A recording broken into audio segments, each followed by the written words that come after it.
forward to this computer. All right. Becca, welcome to this interview. Thank you so much for your willingness to talk about archetypal astrology with us. Well, thank you for inviting me. I'm very excited to have this conversation and to be a part of the Nodor School of Astrology. Thank you. We're looking forward to it as a beginning, we hope. Yes, indeed. I hope so too. For those of you who don't know, I'm David Railey, and I'm the co-founder of the Nodor School of Astrology. And I'm sitting here with Becca Tarnas, who is the newest member of our Nodor faculty. So also welcome to our faculty. Thank you very much. And Becca is going to be teaching an 8-week course that is an introduction to archetypal astrology starting on March 29th in China. It's March 28th for you in California. Mhm. Yes, it is. Yeah, I'm looking forward to it. And of course, Becca is a professor. She is assistant professor in philosophy, cosmology, and consciousness in that program at the California Institute of Integral Studies, or CIIS. Some of you have heard of that. We've promoted CIIS here at Nodor. And you have a very unique and interesting background, and I want to start there. Okay. All right. I picture you growing up in Big Sur, and you're going to the Waldorf school and you're surrounded by astrologers, presumably, or people who are just talking astrology. What was that like? How would you describe your early life in terms of the interface with astrology? Hmm. Well, let me just adjust a few parts of that picture. Uh, Okay. Big All Sur right. was my first home, which is a All very right. beautiful stretch of coastline in California One of that's my favorite stunning. places. Yeah. Yeah, I mean, I feel so lucky to have that be my first home. And but we actually left there when I was fairly young and we moved up to the Bay Area because my father started teaching in San Francisco, Right. also at the California Institute of Integral Studies. And Yes. so I really grew up around the Bay Area, living first in San Francisco, then in Marin Okay. County. But I continued to go to school in San Francisco at the Waldorf school there, as you mentioned. Right. And I was surrounded by certainly some astrologers. I would say many more people who were involved in transpersonal psychology and Okay. other elements of the human potential movement. So a bit broader of a group of people, group of it with their various interests than astrology only. My parents certainly spoke an astrological language at home, Hmm. but I think what was key was they didn't teach it to me and they didn't force it on me in any way. Uh-huh. So I would hear them talk about, oh, that person's going through Saturn transiting their sun, or, oh, that person's born with Jupiter, Uranus. And I realized later when I became interested in astrology that even their tone of voice was teaching me about the astrological archetypes and the Mm. meanings of the planets and so on, that I could kind of pick it up intuitively. But they Sure. didn't teach it to me. My dad didn't teach it to me. When I was 6 years old, though, I asked for a reading and he 6 years did. old, huh? Okay. Yep. I remember sitting up in my parents' bedroom. We were perched on their big bed. This is when we were living in San Francisco. We had the tape recorder out. And the main thing I remember was his way of explaining the meanings of the planets was by relating them to different figures in primarily Greek mythology, which I was Mm. very interested in. I love story growing up. And Uh-huh. so he related my chart to me through that lens. And that tape recording is somewhere. I would love to find it. I haven't I was yet. just wondering if you had that. Yeah, yeah. It's somewhere. No one would have thrown it away, but it's probably in one of my dad's boxes. Mm. Um, but I didn't actually take an interest in astrology or my father's broader uh, area of work in the history of Western thought and worldviews and philosophy until I was really in my late teens, early 20s. Hmm. And I think that was important because I came to it of my own accord, Right. and I was having a bit of a, not a major, but a bit of a crisis around um, questioning, the bigger questions in life, Mhm.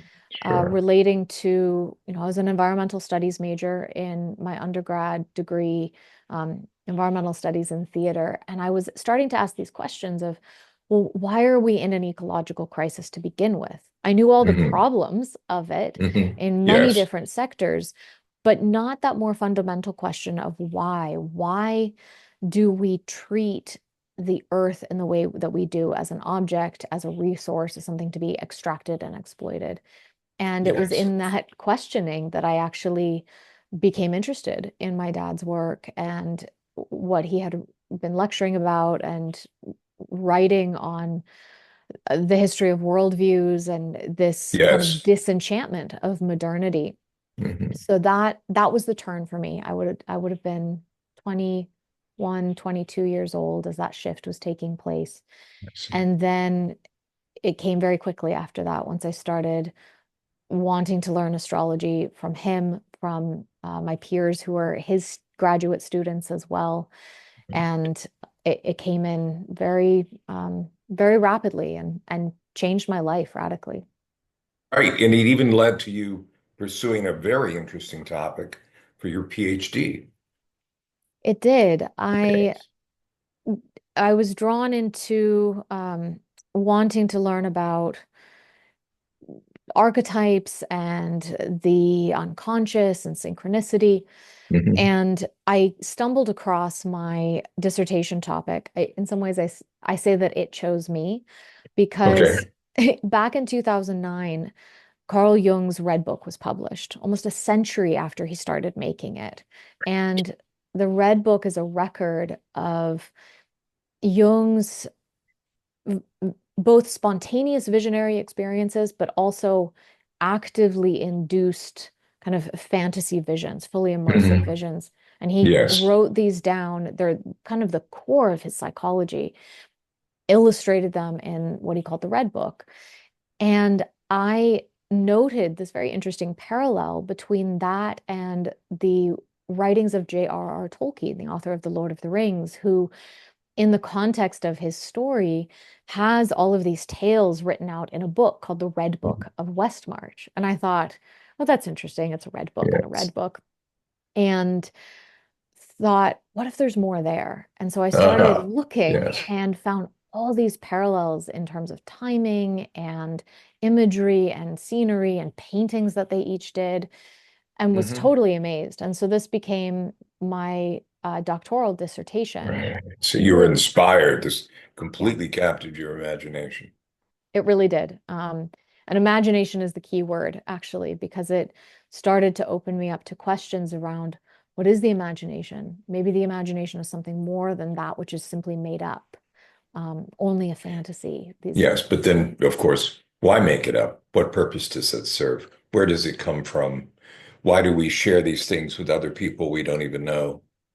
right. And Right. realizing that it maybe isn't made up, that something is coming through, and that we are merely record keepers of an Hmm. internal experience in the same way that we keep track of our external experiences. Yes. Well, all right. Um, was there ever a time that you got angry with astrology, rebelled against astrology, you know, took a sort of step back and reacted to it? Was there ever a time like that? I think because I wasn't raised learning astrology, even though I was in Uh-huh. the milieu of astrological language, I Right. didn't have that reaction because I came to it of my own volition in adulthood.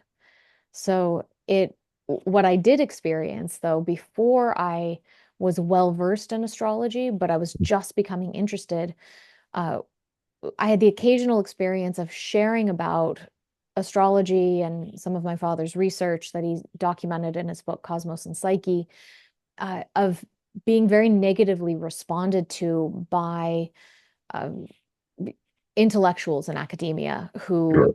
it's totally antithetical to their own worldview. And I remember being screamed at a nice dinner party by someone, by a professor who just could not even fathom that astrology could possibly work. And why would I waste my time being interested in this? Let alone why would, um, my dad, who's been writing on philosophy and so forth, would waste his time on this. So I did experience that, but I never had my own internal rebellion because I don't think uh, it just didn't align with my own development in I hear relationship to it. that. I hear that. And I think most of us, in astrology who are serious students or practitioners have encountered the opposition from academia in Yes, one indeed. form or another. Yes. I encountered it years ago. I had actually created a conference, and the astrologer Noel Till, another Harvard graduate like your dad, Mm. you know, um, we put together a little workshop we were going to do at Georgia State University. This is back in the 1970s. And we were moving ahead with it, and we were canceled by Yeah. Oh my by goodness. Georgia State. Even though we had a couple of professors who were on our side, it Mm. didn't help us much.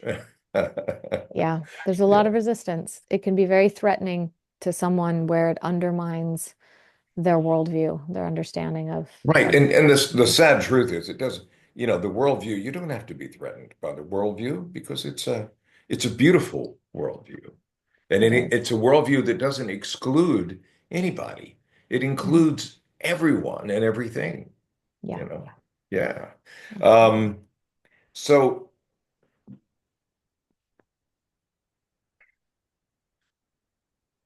I asked you the question in the outline, did you ever have an aha moment? And what I'm hearing you Mm. say is that you kind of had your first aha moment when you were around 21, Hmm.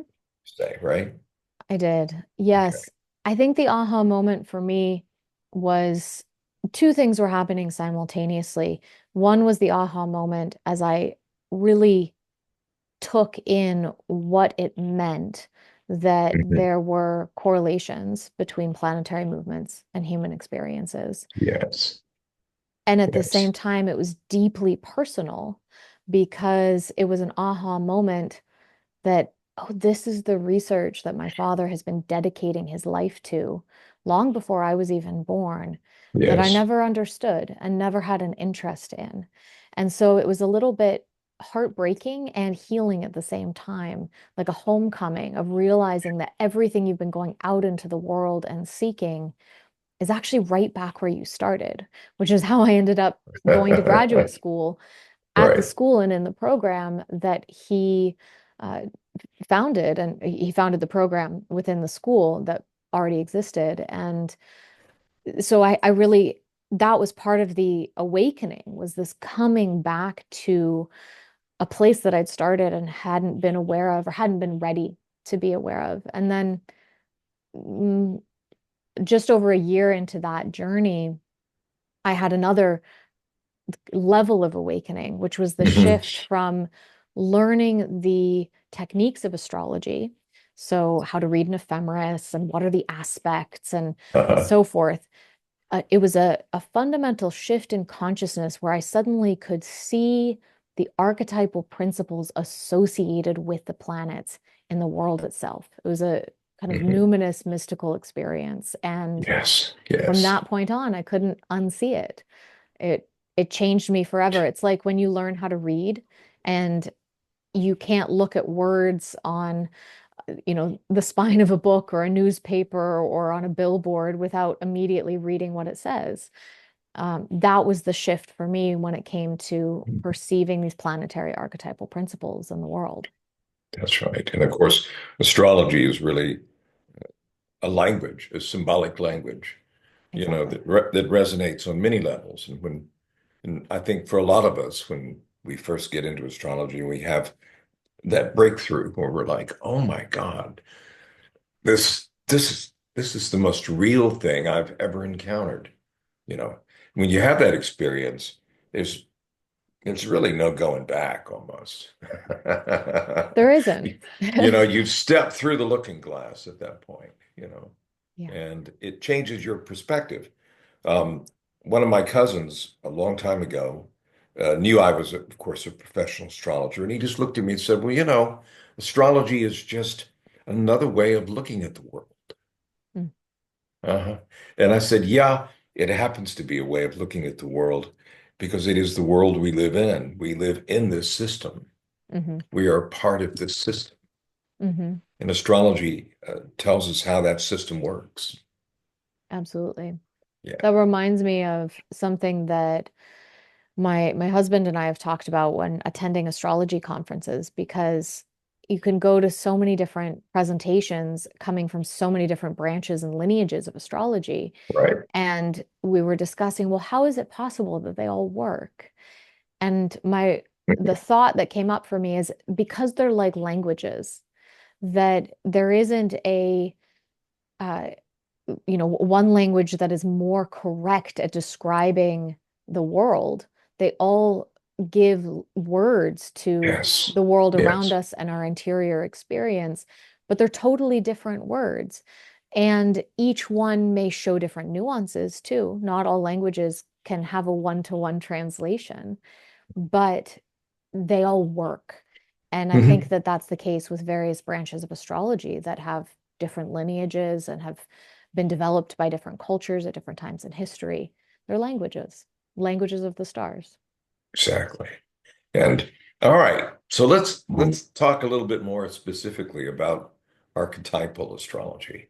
Yeah. All right, it's something that students of astrology in China have heard of, but I would say most of them have not heard of, but many have heard, and we're really introducing it, even though your dad taught a class back in 2014 for Nodor on archetypal astrology. That's some time ago, It you is. You know? probably have plenty of new students since then Oh coming yeah, in. Yeah. absolutely. And so while there are those who know what it is, have some familiarity, most do not. So I want I want to reach out to those students, to Mhm. those new practitioners of astrology, advanced students, maybe even intermediate students, and let them know what is archetypal astrology. So how would you define archetypal astrology as a branch of astrology? There's a few different key elements to archetypal astrology. And first and foremost, it's in the name. It is an archetypal perspective on the meanings of the planets and then how they combine through planetary aspects. You could say planetary combinations, or the term that Rick coined for this is archetypal complexes, when you have Mhm. that combination of archetypal principles. So, first and foremost, is this philosophical and psychological notion of an archetype, which is a universal principle that is multivalent, meaning it has a spectrum of meanings that we see manifest in the concrete expressions of an individual's life, their relationships, world events, and so forth. Mhm. Um, but even though they manifest in these kind of many particular forms, there is nonetheless a a universal core of meaning that Mhm. unifies all those particular expressions. And so, to give a metaphor for this, if we think of, or not a metaphor, but an example of this, if we think of beauty, we can recognize beauty in many different things in the world. We can see it in a beautiful flower. We can see it in a sparkling gem or an exquisite sunset or our beloved's face. All these very different expressions, but we can perceive beauty as something that is beyond all of those particulars and yet informing them. Mhm. And it's that capacity to perceive that universal principle of beauty that is an archetypal perception. Mhm. Another example that I would give is that of home. We all have an idea of what we mean by home. Yes. It may be connected to the house we live in, our homeland. Maybe it's our parents' house. Maybe it's something we've never actually experienced in our own lives, but we still know it. That, again, that's a universal principle of home that's informing all these many different particular inflections.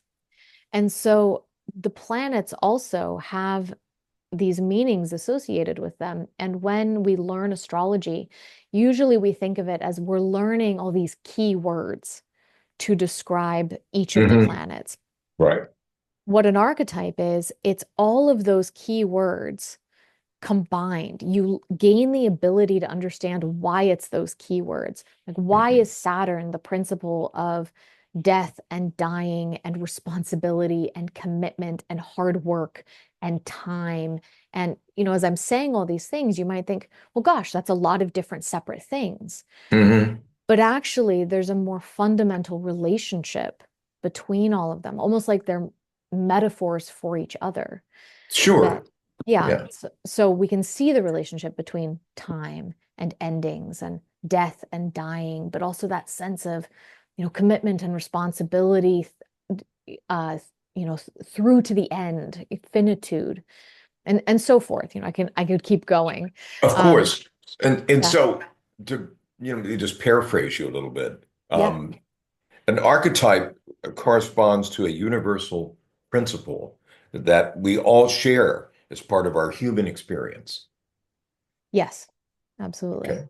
So it's something, whether you grew up in China or you grew up along the Amazon River, um, these archetypes are going to be pervasive in all elements, all levels of human experience. Yes, exactly. And that's where the multivalence comes in, because they may express themselves differently culture to culture in their specificity, but Mhm. not in their universality.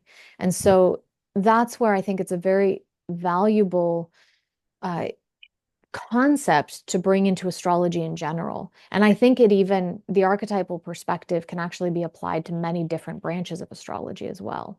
Mhm. So that's where I wouldn't just put it in its own branch of archetypal astrology, but it's a way of seeing. Um, but other elements that define archetypal astrology as a branch, um, and these are principles that Rick Tarnas, that my dad really set down in his research over the last Yes, I'm five always telling my decades. students to read, please read Cosmos and Psyche. Please Yeah. read, and I don't know how many hundreds of times Mm. I've told my students that. I once held up a copy of his book. I was doing a lecture uh, in Hangzhou at Alibaba Mm. at the company, big company down there, okay? Alibaba. And I'm holding up his book. This is Cosmos and Psyche by Richard Tarnas. You should read this book if you want to understand Mm. how important astrology is. So, Yeah. I'm saying that again so students or people watching this will say, "Oh, what is that book?" And they'll Mhm. check it out and they'll be able to more quickly grasp the things that you and I are talking about. Yeah. Yeah. The research that went into that book, he really refined his approach to astrology, exploring, many different techniques, and ended up kind of boiling down to an essence. And this is the same approach that I take when teaching archetypal astrology, and really bringing the focus in on the planets, the pantheon of um, Sure. 10 planets, really, of the seven visible, or five visible planets, the luminaries, and then the three outer planets, Uranus, Neptune, and Pluto. Right. Um, and looking at the planets, the aspects they make to each other, primarily looking in natal charts, world transits, and personal transits. And another key element that he brought in was recognizing a somewhat wider orb of influence, particularly for world transits, than he saw many other astrologers using.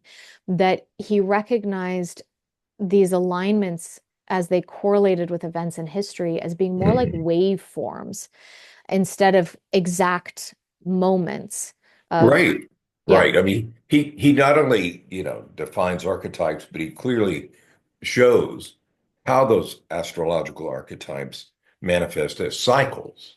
So it's not only about, a lot of astrologers will, in Western astrology, will talk about a planet moving through a certain sign, like Pluto's just gone into Aquarius, etc.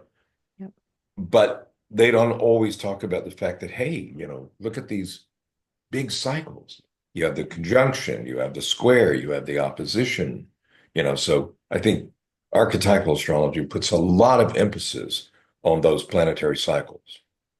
absolutely. Yeah, those cycles and kind of seeing the evolution from one cycle to the next of Mhm. events that correlated with one alignment of particular planets and then how those come forward again the next time those planets come into alignment, but at a new phase of their evolution. And that indicates something deeper about the a kind of evolution of consciousness taking place through the human sphere, uh, through many different cultures all around the world, through history. Um, Mhm.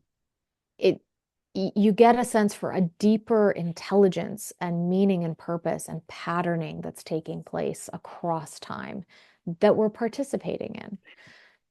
And that's Okay. maybe the last piece that I would say is really essential to archetypal astrology is recognizing the participation of the human being, that it's not just that the astrological alignments are causing events to happen or doing something to us, but rather it's an archetypal gestalt that Mhm. we are being asked to participate in. And so, Are why learn? participating. Yes, we Yeah. are participating in it. Absolutely. All the time. Yeah, why learn archetypal astrology? Because it allows you to become aware of the way you participate, to become more conscious of that. Yes. And that actually gives you greater um, agency and freedom in your own life Mhm. to live your natal chart to the fullest, to There you engage with your go. transits in the most life enhancing way, Right. and to have a solid grounding when things become really difficult and recognize that even this is meaningful, is part of something larger than us as isolated individuals. And I totally agree with you on this. However, I have to ask a question that I know right now, if we had a bunch of Chinese students listening, would be one of the first questions that they ask, which is, what practical benefits arise from looking at the world through an archetypal lens? And can you give some examples of this? Absolutely. So, in terms of practical benefits, knowing the timing of your personal transits, especially the outer planet transits, which are the longer transits that, Saturn transits last a year to a year and a half, Uranus transits last 3 years, Neptune and Pluto transits can last, up to 5 to 6 years. They're getting long. Pluto transits are getting longer too now as we're Yes, yes. moving into another phase of Pluto's orbit. Um, Knowing that sequencing in your own personal life can allow you to, it's a few different things. If you're looking at the transits in the moment for your own life, you get a Mhm. sense of, well, what's happening now? Let's say you're really struggling with something. You can get a sense of, okay, this isn't going to last forever. This is the timing for So how, right, someone could be in the middle of a career crisis, for example, yeah. and they're trying to and they're just overwhelmed by trying to make a decision that could change the whole course of their life. And what if they're in that place and they look at what their current transits are, it will show them what are the archetypal principles involved in this moment. What are other ways that that could come through? That's the participatory piece. Am I not liking how this is going? Well, there are Mhm. other ways the same archetypal principles can manifest, and you can nudge it towards those more life enhancing forms. Or if it's something external happening in your life, you at least have the sense, well, it's going to end next month or next year, or there's only so much longer before the energies start to shift. So it gives you some perspective and distance on what's Hmm. happening for you in the current moment. And then likewise, looking forward towards your future, you can look at, well, what are highly creative periods? When is the moment to write that book that you've been waiting so long to do, or go to school, or something And like how, that? and or how do I utilize the energy now? What do I do? Yep. What's the best use of my time now? hmm What's the And best there's use of nothing my more time? practical than that. See, Absolutely. And that keeps you from wasting time now on things that aren't going to be as supported, but Mhm. might be in a few years. Um, and then I think it's also quite valuable to go back and do a life review. This is something that I'll talk about in the Mhm. course of actually going back over the events of one's life. Oh, good. I'm going to ask you more about that in a little while. So keep going, keep going. Yeah, yeah, going back, looking at the events in your life and seeing what were the planetary alignments when, you fell in love for the first time, or when the significant person in your life passed away, or you encountered this subject that became your passion, or again, Mhm. whatever it is, that life review can be so helpful in terms of giving deeper meaning and making sense of where you're coming from. Yes. Um, it allows you to deepen into the story of your life.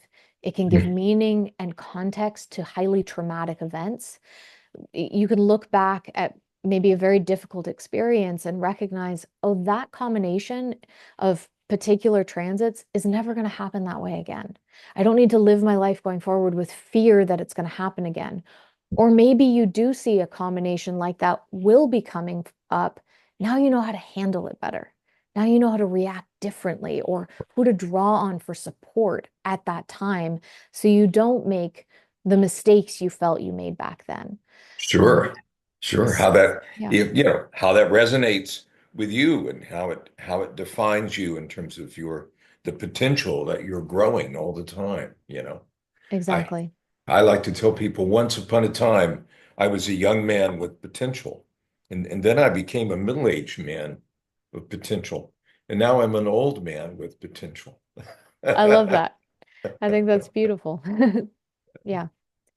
Well, let's talk a little bit. I want to get into some of the details of Mhm. what's going to be offered in your 8-week course that introduces archetypal astrology to China. I had such a wonderful time structuring this course because I really love taking students through a meaningful sequence that each class builds on the next. And so I start off by really orienting the students into what are archetypes Hmm. and understanding them from a philosophical perspective, from a psychological perspective, and then how that's relevant to astrology. And And even then getting them to identify in their culture and in their life, in their world, how where they see these archetypes, how they see. exactly. Right. Yeah, even taking on practices of, going out into the world, identifying, okay, where are all the places, maybe not all the places, but start to recognize the many places you see Mercury at work, all the places that we Hmm. use language and ideas and reading and articulating and learning, and just follow one archetype through the world for a while. And then maybe choose another one. Find Venus. Where's Venus in the world? Everything that's beautiful or loving or romantic or heart oriented or aesthetic or artistic or fashionable or, just. And it's like you put on a lens. Okay, I'm going to look at the world through the lens of Saturn today. And you Okay. just start to see it. Um, Uh-huh. so that's kind of the beginning, is bringing the students into an archetypal Mindset. view. Yes. Exactly. And then moving more in the second class into the practicalities, the particular meanings of the planetary archetypes, the aspects, the structure of the zodiac, the kind of very elegant, not so much going into the meanings of the signs of the zodiac, but Hmm. actually the way the zodiac is structured in terms of element and modality. Oh, yeah. Yeah. Of course. Um, I love all that. You're preaching to the choir here, you know. Yeah, it's a very foundational piece, but Uh-huh. um, it gives students a facility to be able to, if they know that structure, um, to be able to calculate transits in their head, to be able to identify aspects in their natal chart very quickly. Mhm. So cultivating ways to have that deep familiarity so that they're Well, not so let me reliant. give you an Yeah, example of this. It's yeah. like in our core curriculum, which is a 2-year program, takes a lot of students 3 years to go through it because there's 3 electives, like your course is one of the electives, right? And they'll learn about transits and progressions and all kinds of solar arc and things that have to do with different techniques of prediction and so forth. Um, what one of those students might ask is what skills will I acquire by taking your course that in any way would build upon what I've learned or make me a better astrologer? What skills am I going to acquire Mm. from taking your course? I mean, again, I think that the primary skill that I hope to facilitate for students is, again, that archetypal perception, Right. because that allows one to see the astrological influences in the world um, Mhm. in a way that is intuitive, in a way that draws on multiple ways of knowing. So, draws on not only the mind and the intellect, but the imagination, even an emotional and somatic way of knowing. So, being able to recognize those multi-dimensional layers of meaning. My hope is that this class will um, be very complementary to all the Mhm. other classes that students are taking at Nodor. That Yes, I believe more it will be, but yeah. more than anything else, it's a way of seeing. And the Mhm. techniques that I'll be using to teach that way of seeing will be bringing students back to the basics, but hopefully bringing them back to the basics in a way where um, it just shifts their perspective on those basics. I've had experiences teaching students when I teach similar courses at CIIS. Some students in my class will have never taken astrology classes at all. They're brand new to it. This is the first encounter. Others have been practicing for years. And what I've heard from both sides is that this method of teaching, of like really bringing it back to planetary archetypes, aspects, that kind of simplicity, and then these three Mhm. forms of correspondence, the natal chart, the world transits, and the personal transits. Um, just looking at those planetary alignments, it gives them a very deep foundation and understanding that then can support learning other branches of astrology, learning more complex techniques of astrology. Mhm. Um, so it's a foundation in some ways. Okay, I definitely hear that. Do you think that um, the mindset of archetypal astrology is particularly helpful or beneficial from let's say, a forecasting skill point of view? This is something that somebody might ask. Will I be able to make better predictions? Even though we caution our students against making predictions, we emphasize forecasting over predicting events, Yeah.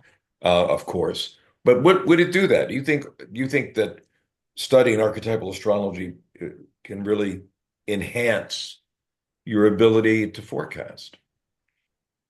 This is where it really depends. And I like that you differentiated between forecasting and predicting, um, Yes. because I think it It's an does, old discussion. It's an old discussion. Yeah. yeah, it does enhance one's ability to get a very clear sense of the archetypal weather that's coming up. And I think this is too where the orbs of influence that Becca Hmm. Tarnas Yes, developed, the or wider orbs, but mhm. archetypal orbs. Yeah, I've heard some people call them Tarnasian or orbs, which, because that's also my last name, sounds kind of funny to me, but those orbs it, Okay.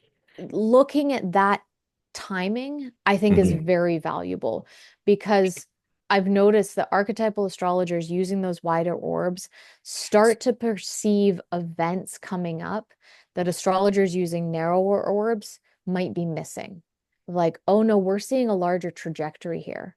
And so, in Hmm. that way, I do think it's very valuable for forecasting. Where it isn't helpful is around predicting concrete events. This exact thing is going to happen on this exact day.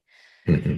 N- Less of that and more of here is the um here's the landscape going forward, and here is the best way you can engage with it as an individual or as your family or as a community so that you don't get swept up in the tide, and or so that you don't get swept up in the tide, but you know how to navigate your boat over those waters to keep kind of running with the Sure. metaphor. Sure. I like to think of archetypes. Um, when I'm doing forecasting, I like to Hmm. think of archetypes as providing structure Yeah. that allows you to prioritize what's important, Hmm. you know. Absolutely. And if you can do that, if you can look at any particular time frame from a forecast point of view, and you can prioritize it, starting with the archetype, it's going to help you to understand how something might manifest Hmm. because of the archetype that's the overriding principle. It's Yeah. it's kind of like, astrologers missed, when, for example, to speak of events, since today is January the 20th, Hmm. um, when Trump was first elected, everyone was surprised in the astrological world, or many were. You know, many had forecast that he would not win. And yet, looking ahead at the Saturn-Pluto conjunction, which Hmm. then occurred during his first term, we could clearly, if you looked at it from an archetypal point of view, you would have been less surprised. Hmm. You would have said, "Oh, no, no, no, this is one side of Saturn-Pluto. Clearly, Yeah. this is one side of Saturn-Pluto." And that is still going on. We're still, even though, it's true, Saturn's moved on a ways, but we're not that far from what that started a whole new big cycle. Yeah. It And we're in started that. a new Yeah. cycle, and the next it almost makes sense the 4 year gap in between because Mm. um this now his presidency will overlap not only with the Saturn Neptune conjunction but the next Saturn Pluto square. So looking at that Saturn Pluto cycle, this kind of larger patterning unfolding. Hmm. Um, I think I was one of the few astrologers who, back in 2016, did have a sense that he might win simply because it was his Jupiter return.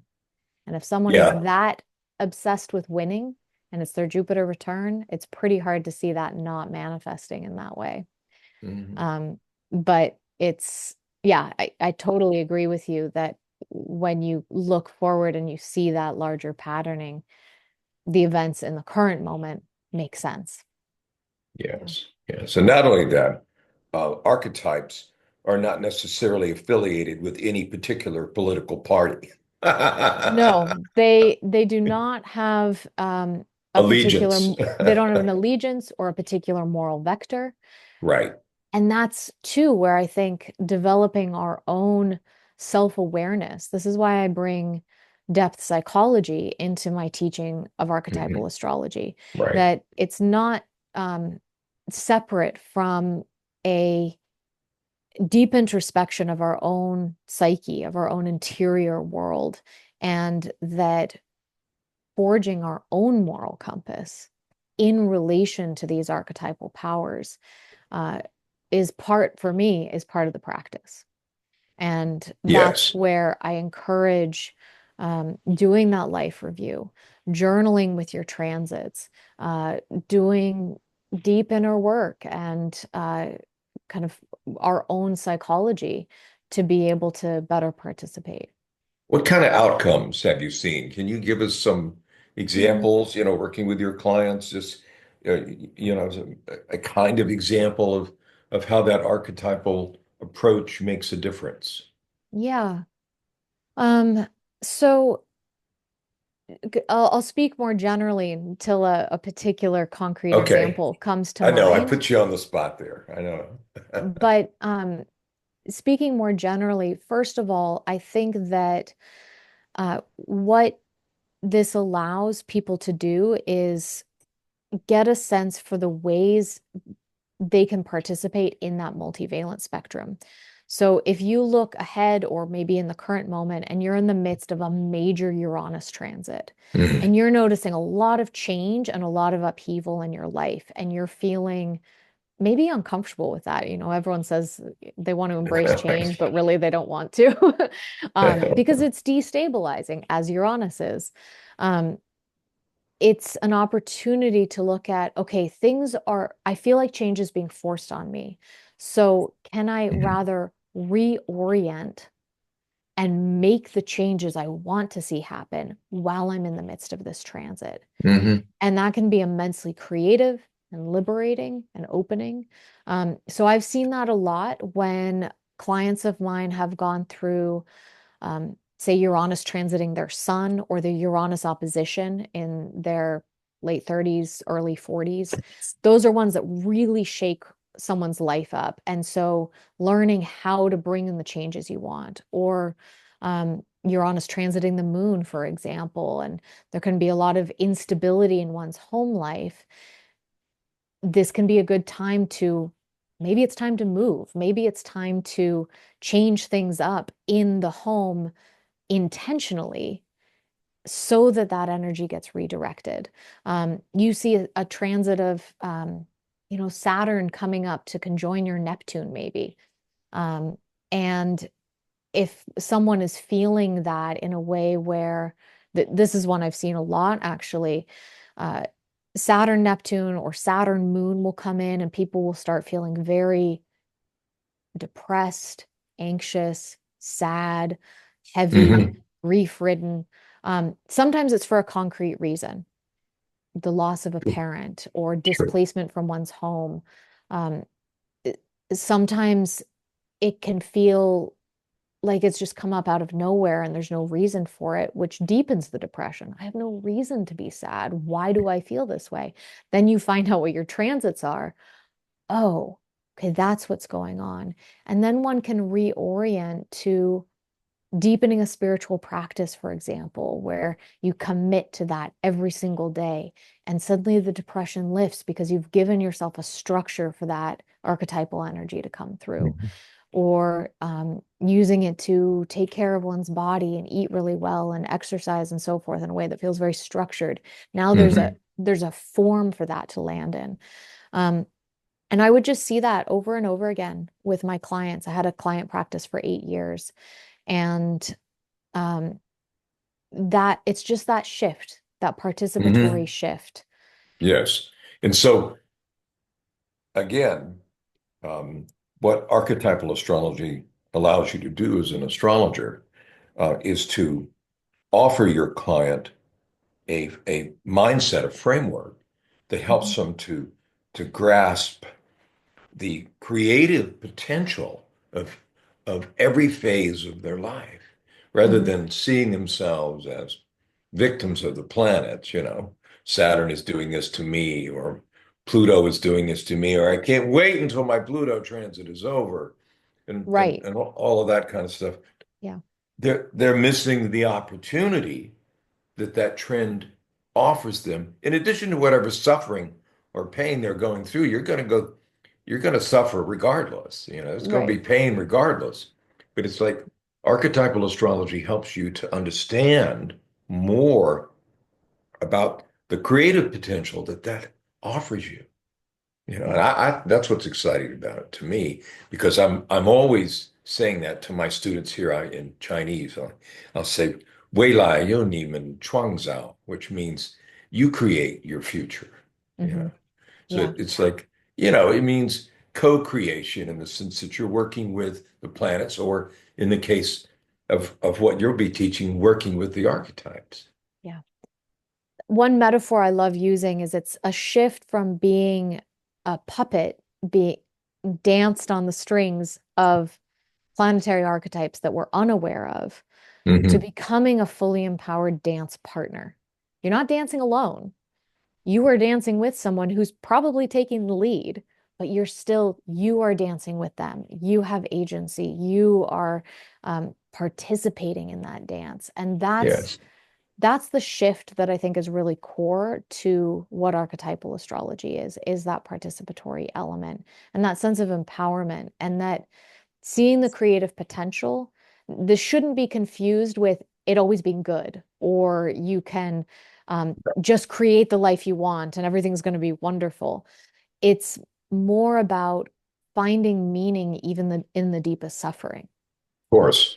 recognizing That's the how, yeah, recognizing how we're forged, we're matured, we are transformed Mhm. by even and maybe especially the most difficult experiences. But this perspective gives us a context for that and a sense Mhm. of timing for it too.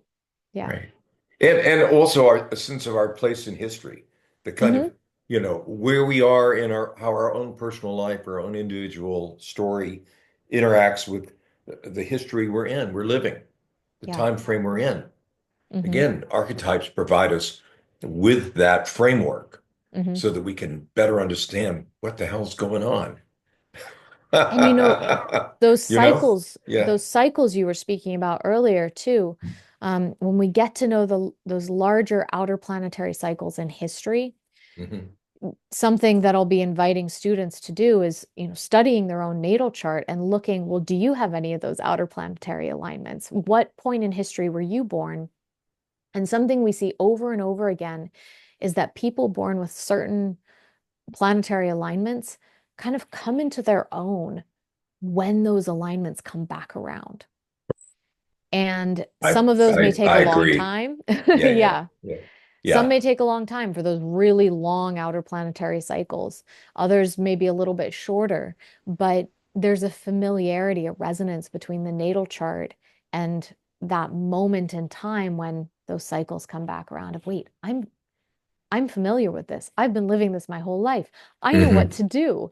It's like everyone who was born in 1981 with Jupiter, Saturn, Pluto in triple conjunction, Hmm. when the COVID-19 pandemic hit under the next Jupiter, Saturn, Pluto triple conjunction, they Right. were all like, I know this energy. I've been living this my whole life. I know how to orient. Um, Right. they're the people you turn to in that moment. We'll never have a Jupiter, Saturn, Pluto triple conjunction like that for the rest of the century. So Hmm. that really was one of their great moments of knowing what it's like to live that very intense archetypal energy. I remember that time well. Yeah. Yeah. Yes. So seeing those connections, not only through history and those cycles, but seeing how we're part of it, as you were Right. saying, um, is really essential. Well, of course, I'm going to be encouraging all of the core curriculum students that we have now to take your Mm, class. I'm telling them, they'll kick themselves later if they didn't take advantage of this opportunity. mm, And we're really looking forward to it. It's a lot of fun working with you. I've mm, kind of watched your career from a distance, because of knowing your dad and every now and then things he would say.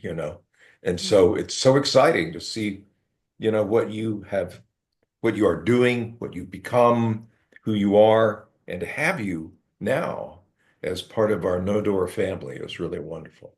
Oh, thank you. I really appreciate hearing that, and I'm so looking forward to this course and just offering as much as I possibly can to your students of this work that I'm so deeply passionate about. And um, I often think about the fact that I felt called to devote my life to work that was being cultivated in my family because I looked out at the world and thought the thing that feels most meaningful to me is right here at home, which what isn't always the easiest decision for someone who wants to No. go and be independent and be their own Right. person. But it's because it was so compelling and so convincing and felt like this is this is the framework that we need moving forward. Well, you are the one to carry these ideas forward, and to do more with them. You're very articulate. You're a great teacher, and our students are going to be lucky to take your class. So we're Well, looking I will be forward to lucky it. to work with them. So thank Yeah, you for the and opportunity. you bet. And once again, just for the sake of people who are watching this, the course begins March 29th. Which is the 28th in California here. But on March 29th in China, and it is an introduction to archetypal astrology with Becca Tarnas. Again, thank you so much for talking with us today. Thank you too. My All pleasure. right.